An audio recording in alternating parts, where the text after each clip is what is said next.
আসসালামু আলাইকুম বন্ধুরা, স্বাগত জানাই আমার আরো নতুন একটি ব্লাউজে শীতব্বা ব্লগে। আজকে আমার রূপভানকে নেব না, কারণ অনেক দেরি হয়ে গেছে, তাই বাসন্তীকে নিয়ে বেরিয়ে পড়লাম নলহাটি। ওই যে দেখতে পাচ্ছেন আমার ডন ভাগ্নে।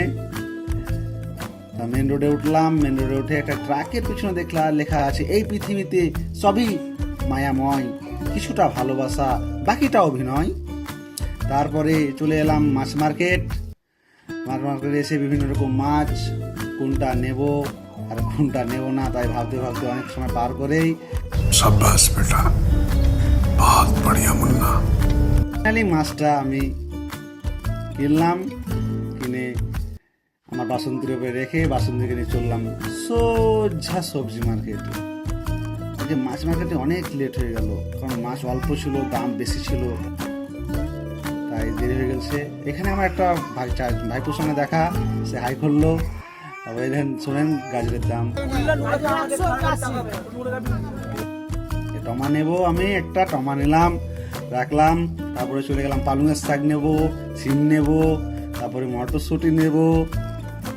মটরশুঁটি নেওয়ার পর আর বাকি দেখলাম আমাকে স্প্রিং সাবু নিতে হবে। সব মালকে নিয়ে আমার চলে এলাম বাসন্তীর কাছকে। বাসন্তীর কাছকে এসে সব মাল গুছিয়ে গাছিয়ে বেঁধে বেরিয়ে পড়লাম আমার তেলের গোডাউনের কাছে। সে তেল নিলাম, এটা ভালো করে আমার বাসন্তীর কাছকে নিয়ে ভালো করে বেঁধে আবার সোজা দোকান। সে দোকানে এসে দোকানে কাস্টমার ছেড়ে আবার সেই রোজকার মতোই দোকানকে বন্ধ করে সেই রূপভানকে বার করলাম। আজকে প্যাসেঞ্জারের উদ্দেশ্যে বার হয়নি বন্ধুরা, আজকে বার হয়েছি। আমার দোকানে আরো মাল আনতে বাকি আছে, কারণ আমার তখন এই বাসন্তীর উপরে আসেনি।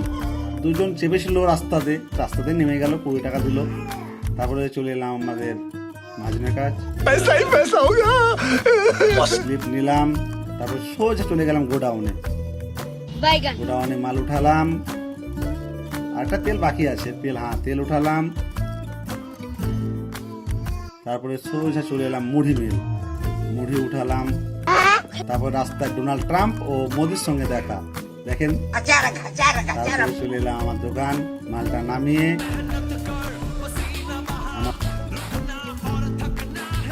আমার রূপভানকে বাড়িতে ভরে রেখে দিলাম। আসসালামু আলাইকুম, দেখা হয় পরের ভিডিওতে। ভালো থাকবেন, সুস্থ থাকবেন, পাশে থাকবেন।